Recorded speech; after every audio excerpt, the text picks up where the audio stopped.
남아프리카 공화국의 첫 흑인 대통령인 넬슨 만델라는 이런 말을 했습니다. 나는 용기란 두려움이 없는 것이 아니라 두려움을 이겨내는 것임을 깨달았다. 넬슨 만델라는 인종 격리 정책에 저항해 흑인 해방 운동 지도자로 활동하며 많은 고초를 겪었는데요. 흔히들 대단한 일을 하는 사람들은 두려움이 없을 거라고 생각하지만 넬슨 만델라도 두려움이 있었다는 겁니다. 그 두려움을 어떻게 다스리는지가 중요합니다. 허준의 동의보감에 이런 말이 있다고 합니다. 좋은 약을 먹는 것보다는 좋은 음식이 낫고 음식을 먹는 것보다는 걷기가 더 낫다. 걷기의 힘에 대해 강조한 말인데요. 일이 많아 몸이 너무 피곤해서 걸을 힘도 없다고 할지 모르겠습니다. 하지만 정말 몸에 힘이 없는 것이 아니라 정신적으로 너무 지쳐있기 때문에 몸도 말을 듣지 않을 수 있다는데요. 걸으면 뇌에 자극을 주게 돼서 정신도 튼튼해진다고 합니다. 몸 튼튼은 당연히 따라오는 거겠죠. 걷는 건 곧 건강입니다. 팝콘 좋아하시나요? 요즘에는 팝콘 여러 가지 맛이 나오잖아요. 어떤 맛 팝콘 좋아하시나요? 캐러멜 팝콘도 있고, 초콜릿 팝콘, 허니버터, 갈릭. 저는 캐러멜이 제일 맛있긴 한데. 이 팝콘, 어릴 때 처음 팝콘이 만들어지는 모습을 보면 좀 신기하잖아요. 집에서 또 만들어 보신 분들은 더 재밌습니다. 이 팝콘용 옥수수 알갱이를 탁 버터를 녹인 프라이팬에 넣고 뚜껑을 덮고 기다리면 톡톡톡톡 소리가 나면서 하얀 꽃 같은 팝콘이 만들어지잖아요. 전자레인지에 넣어도 되고요. 그거 처음에 깜빡하고 뚜껑 저 안 덮고 했는데 난리가 납니다. 꼭 뚜껑을 덮어야 되는데, 근데 팝콘이 어떻게 만들어지는 걸까요? 이 원리가 뭘까요? 이 옥수수 알갱이의 변신은 옥수수 안에 있는 수분 때문이에요. 그러니까 물 때문인 거죠. 옥수수 알갱이를 가열하면 안에 있는 물이 수증기가 되면서 부피가 커지면서 팽창을 하게 되죠. 그런데 옥수수 알갱이는 단단해서 그 부피를 감당하지 못하기 때문에 결국 이 수증기의 힘을 이기지 못해서 빵! 하고 터지는 거라고 합니다. 그렇게 해서 만들어진 하얀 꽃, 이 팝콘, 아마 직접 만들어 먹어보셨던 분들은 밖에서 산 것보다는 맛은 조금 단순하지만 그 맛과 경험 아마 잊지는 못하셨을 것 같습니다. 네, 자파가 났습니다. 구독과 좋아요는 큰 힘이 됩니다. 컵라면 좋아하시나요? 이 컵라면 용기 모양 쫙 보면 보통 이제 아래로 내려갈수록 좁아지잖아요, 모양이. 근데 왜 용기 모양을 이렇게 만들었을까요? 안에 내용물을 적게 넣기 위해서? 상술이다? 아니면 손으로 잡기 편하게 하기 위해서? 이런 이유도 있을 것 같습니다.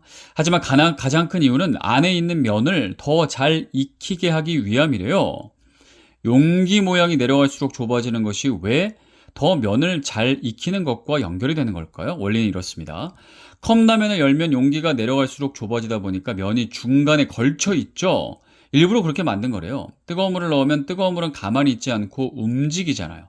열을 많이 가진 뜨거운 물은 위로 가고 또 위쪽에 공기가 닿아서 식은 물은 아래로 내려가는 대류 현상이 자연스럽게 발생하는데, 면이 바닥에 있다면 덜 뜨거운 물을 항상 닿는 거기 때문에 덜 뜨거운 물로 익혀지니까 맛이 없겠죠. 근데 면을 중간에 띄움으로써 가장 뜨거운 물이 면을 익힐 수 있도록 하기 위함이라고 합니다. 이런 원리가 숨어 있는 거였습니다. 그래야 3분, 이 컵라면에 3분 안에 맛있게 잘 익은 라면을 먹을 수 있는 거겠죠. 네, 자파가 나왔습니다. 구독과 좋아요는 큰 힘이 됩니다. 앞서 식품을 오래 보관할 수 있는 통조림의 원리에 대한 말씀을 좀 드렸는데요. 이 통조림의 원리와 비슷하게 해서 우유를 만든 것이 멸균 우유입니다. 요즘에 멸균 우유 이렇게 보신 분들 있을 거예요. 어떤 팩에 나와서 이렇게 파는 거잖아요. 일반 우유와 달리 멸균 우유는 유통기한이 길고 냉장 보관을 안 하고 상온에서 이렇게 보관할 수 있어서 먹기 편합니다. 기존 일반 우유와 보관 방법이 달라서 근데 왜 이런 거지 하고 궁금하기도 한데요.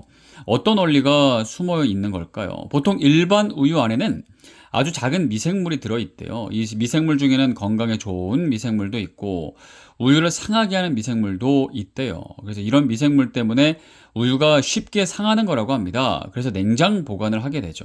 그래도 미생물의 활동을 결국은 하기 때문에 유통기한이 짧습니다. 그런데 멸균우유는 이 우유를 100도의 높은 온도에서 끓여서 미생물을 모두 없애버리고요.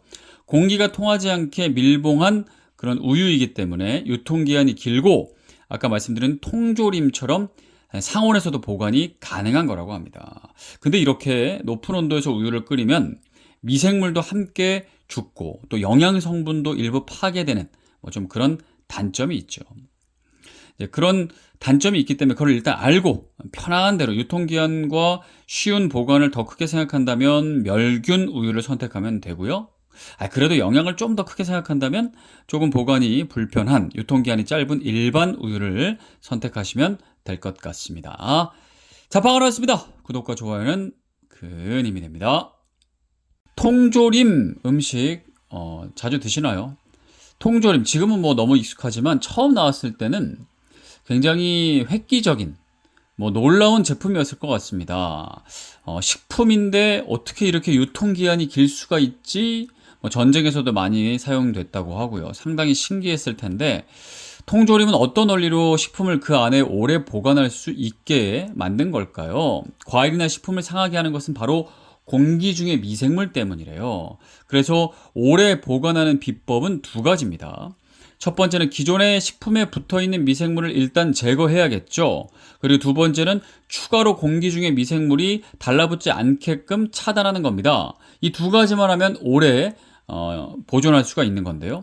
과일 통조림을 예로 들어보면 과일에 설탕 시럽을 담아서 이제 밀봉을 한 다음에 그걸 끓이면 미생물은 열에 약하기 때문에 100도에서 다 죽는다고 합니다. 그럼 밀봉을 한 상태이기 때문에 추가적으로 다른 미생물이 들어갈 수가 없게 되죠. 두 가지 방법을 다 사용한 거예요. 그런 다음에 통조림을 만드는 겁니다. 그래서 이런 얘기도 있죠.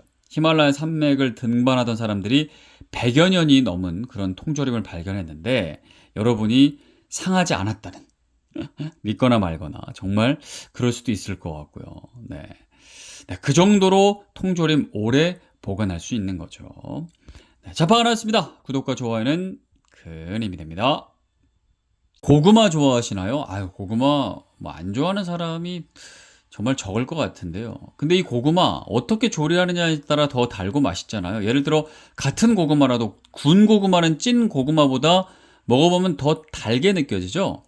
근데 이건 그냥 느낌이 아니고 실제로 더 달아진대요. 고구마에는 탄수화물이 많은데 이 탄수화물은 그 자체로는 단맛이 나지 않지만 어떤 효소를 만나면 단맛을 내는 성분으로 바뀐대요. 고구마 안에 탄수화물을 단맛으로 바꿔주는 효소가 있다는데요. 이 효소가 활발하게 활동을 하면 더 달아진대요. 근데 언제 활발히 활동하는가 봤더니 온도가 55도에서 65도 정도가 되면 활발히 활동해서 달아진다고 합니다. 그게 이제 60도 정도의 온도에서 은근한 열과 바람으로 익힌 군 고구마가 그렇다는 거죠. 그래서 달콤한 거고요. 찐 고구마는 효소가 가장 활발히 활동하는 60도보다 훨씬 더 높은 온도에서 쪄지잖아요. 그러다 보니까 군 고구마보다는 덜 단 거라고 하네요. 고구마도 고구마 종류에 따라 또 단맛이 다른데 원래 단 고구마를 구워서 먹으면 정말 달고 맛있잖아요. 뭐 말하면서도 군침이 돕니다. 네, 자방을 왔습니다. 구독과 좋아요는 큰 힘이 됩니다. 세 가지 방법으로 지혜를 얻을 수 있다. 첫 번째 방법은 명상을 하는 것이다. 이것은 아주 고상한 방법이다. 두 번째 방법은 모방을 하는 것이다. 이것은 가장 쉬운 방법이나 덜 만족스러운 방법이다. 세 번째 방법은 경험을 하는 것이다. 이것은 가장 어려운 방법이다. 공자의 말인데요. 명상을 첫 번째로 삼은 것이 흥미롭습니다. 두 번째 방법과 세 번째는 많이들 하는 것 같은데 첫 번째 방법을 쓰는 사람은 많지 않아 보이는데요. 자신을 돌아보고 치유하는 명상, 어떤 보물이 숨겨 있는지 점점 궁금해집니다. 앞의 영상에서 약 먹을 때 물이 꼭 필요하다고 말씀을 드렸어요. 그렇다면 이런 생각도 듭니다. 약은 있고 물이 없는 상황인데 근데 옆에 커피나 우유나 뭐 음료수 같은 건 있어요. 이거 약을 먹으면 안 되나? 이런 생각도 듭니다. 근데 이것도 안 된대요. 일단 커피와 함께 약을 먹는다면 커피의 카페인이 약의 흡수 속도를 변화시키거나 신경계에 영향을 주는 약물과 커피가 상호작용할 수 있대요. 그럼 이러면 안 되겠죠. 또 우유 등 유제품하고 약을 먹는 건 어떨까요? 특정 항생제나 약물의 흡수를 방해할 수 있고요. 주스랑 같이 먹는 건 역시 약 성분과 이 주스가 반응해서 약효를 감소시킬 수 있다고 합니다. 약효에 문제가 생기는군요. 특히 자몽 주스 같은 경우에는 여러 약물과 상호작용을 일으키는 대표적인 음료로서 알려져 있는데요.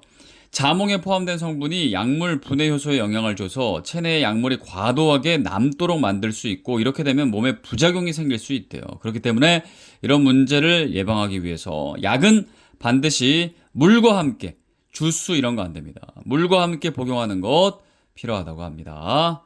자판 나왔습니다. 구독과 좋아요는 큰 힘이 됩니다. 주변에 같이 있으면 유독 피곤하고 계속 스트레스를 주는 사람들이 있죠. 이런 사람들과 같이 있으면 괜히 더 피곤한 것 같고 막 지치고 그렇잖아요. 심하면 두통도 생기고 몸이 아픈 느낌까지 드는데요. 근데 이게 단지 느낌만의 문제는 아니래요. 뉴욕 포스트가 소개한 연구를 보면 끊임없이 스트레스를 주고 성가시게 구는 사람과 가까이 있으면 실제로 세포 노화 속도가 약 1.5% 빨라진다고 합니다. 그러니까 노화가 촉진되는 거죠. 이렇게 세포 노화가 빨라지면 염증 반응도 증가하고 면역 기능도 약해지고 심혈관 질환도 높아진다는데요. 연구팀은 특히 이렇게 힘들게 하는 사람이 가족인 경우에는 악 영향이 더 두드러졌다고 합니다. 성별 차이도 있었는데요. 여성이 남성보다 스트레스를 주는 사람을 더 많이 경험한다고 밝혔고, 사회적으로 취약한 위치에 있을수록 이런 관계에 더 많이 노출된다고 분석했습니다. 연구팀은 어떤 사람이 내 건강을 해롭다는 걸 깨닫는다면 그 관계에 쏟는 에너지를 의식적으로 줄여나가고요. 가족 등 쉽사리 관계를 끊기가 어렵다면 심리적으로 적당한 거리를 유지하고 선을 긋는 것이 현실적이라고 조언했습니다. 가장 중요한 건 내 건강이죠. 이런 힘든 관계가 있다면 심리적 거리를 확실히 두는 것 필요할 것 같습니다. 자, 방안하였습니다. 구독과 좋아요는 큰 힘이 됩니다. 우리가 약을 먹을 때 물을 충분히 먹으라고 하잖아요. 근데 약은 먹어야 되겠고 갑자기 물을 주변에 찾기가 어려울 때가 있습니다. 그러면 이런 생각도 듭니다. 그냥 약을 꿀꺽 삼키면 안 되나? 그것도 먹는 거 아닌가? 아니면 주변에 있는 커피나 음료수로 그냥 약 같이 먹으면 안 되나? 이런 생각 해보신 분들 계실 텐데요. 근데요, 결론적으로 그러면 안 된대요. 그 이유를 제가 지금부터 말씀드려 보겠습니다. 약을 먹을 때 먹는 물은 단순히 입에서 잘 넘어가도록 하기 위함만은 아니래요. 일단 물 없이 그냥 약을 꿀꺽 삼키면 식도에 걸릴 수 있고요. 약이 넘어가더라도 천천히 내려가게 돼서 속이 불편하고 통증이 유발될 수 있대요. 약물에 따라서는 심하면 식도 점막이나 위 점막을 자극해서 염증이나 궤양까지 일으킬 수 있다고 합니다. 그렇기 때문에 이런 문제가 없도록 물과 함께 약을 먹어야 된다고 하고요. 물의 역할은 여기서 끝나지 않고요.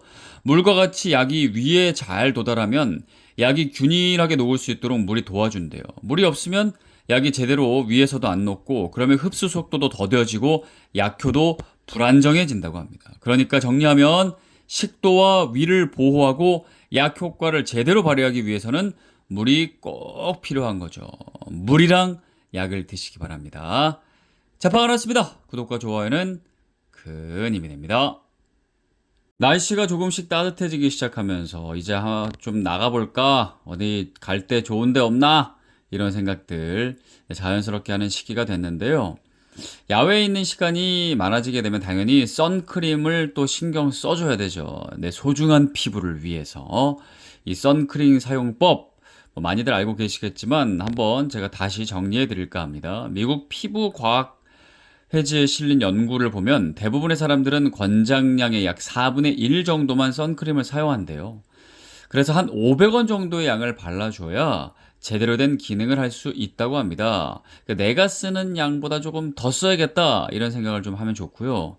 그리고 한 번 발랐다고 끝이 아니라고 합니다. 효과를 느끼려면 일정 시간마다 좀 지워진 것 같다 하면 덧바르는 것이 필요하다고 하고요. 역시 중요한 건 선크림 지우는 거죠. 제대로 안 씻으면 여드름 생길 수 있대요. 세안을 꼼꼼히 해주시고, 보통 선크림은 개봉 후 1년 이내에 사용하는 것이 좋으니까 작년에 선크림 썼다가 남은 게 있으면 좀 버리기 아깝긴 하더라도 피부 트러블 나오는 것보다 낫잖아요. 피부 트러블이 발생할 수 있으니까 과감하게 교체가 좀 필요할 것 같습니다. 자, 방안하였습니다. 구독과 좋아요는 큰 힘이 됩니다. 아침에 일어나면 가장 먼저 뭐부터 하시나요?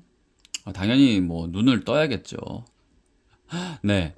일단 일어나면 공복에 물 한 잔 하라는 말 많이 들어보셨을 테고요. 그리고 또 몸에 좋은 게 기지개래요. 기지개 하시나요?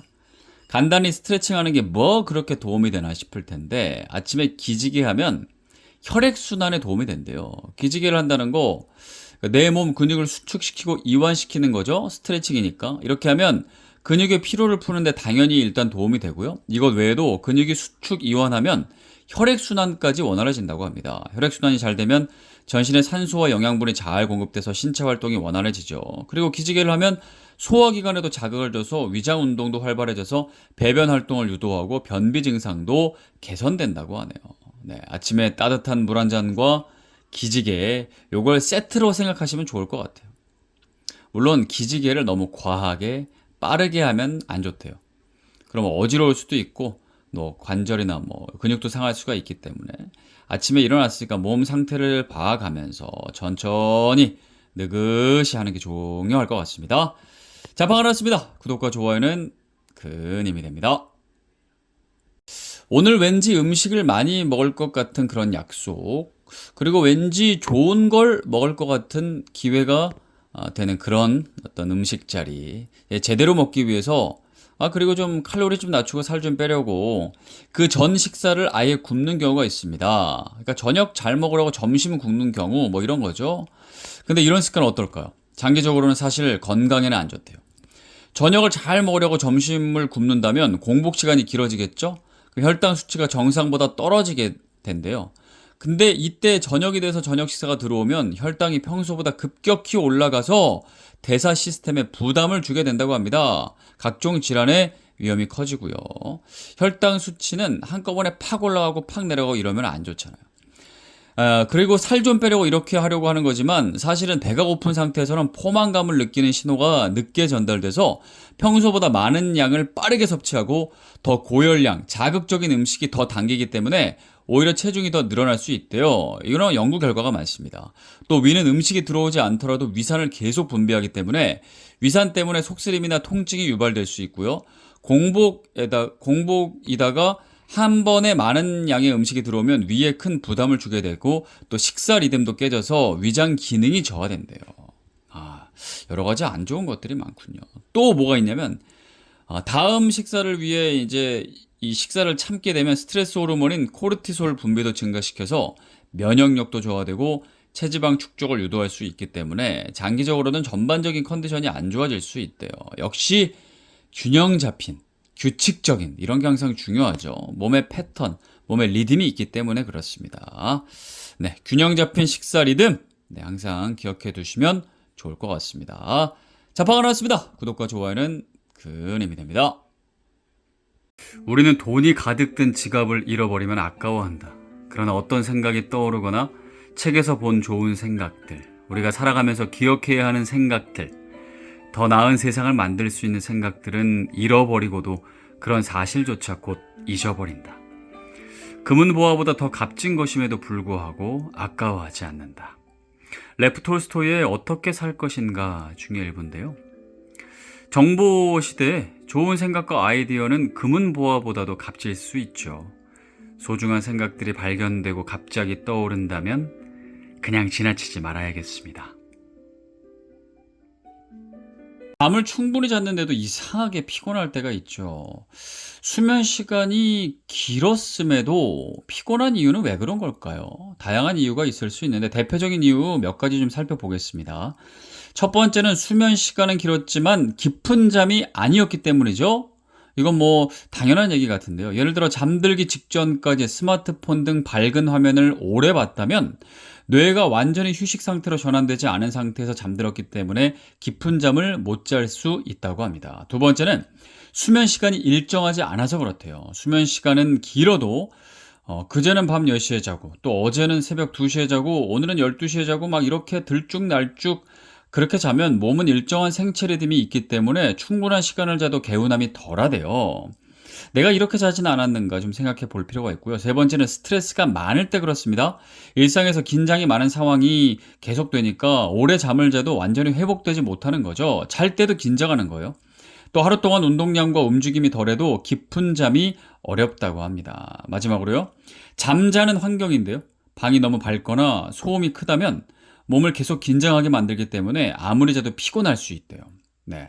몇 가지 말씀을 드렸는데 이런 몇 가지 잘 신경 써줘도 모두가 꿀잠 자고 상쾌하게 네, 그렇게 일어날 수 있을 것 같습니다.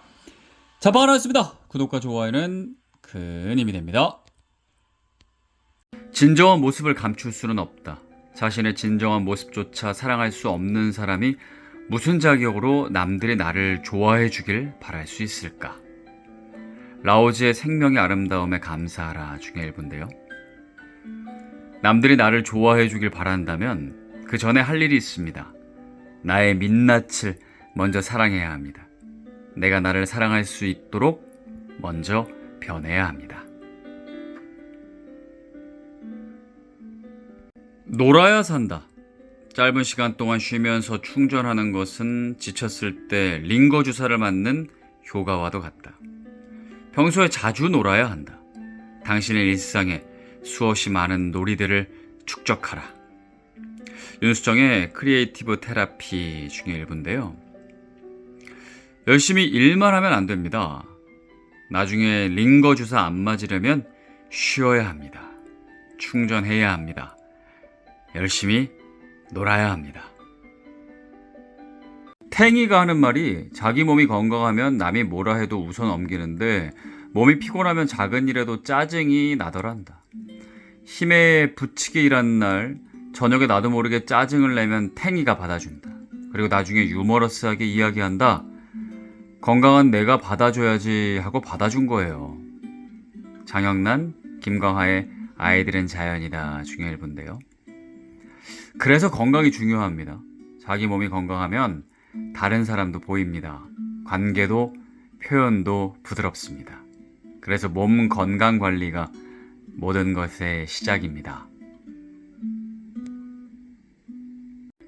내가 찾아낸 일상생활에서의 명상, 천천히 행동하기, 천천히 걷기, 밥 천천히 씹어 먹기, 물 천천히 마시기, 종종 하늘 쳐다보기, 가급적 말을 덜하기, 설거지, 걸레질 같은 단순 반복의 집안일하기, 목욕통 안에 들어가 눈 감고 가만히 있기, 될 수 있으면 컴퓨터와 핸드폰 멀리하기, 김준비의 넘어진 그 자리에 머물지 마라 중에 일부인데요. 명상하면 어렵게 느껴지지만 이렇게 말하면 명상이 가깝게 느껴집니다. 자세히 보면 일상이 모두 명상이 될 수 있습니다.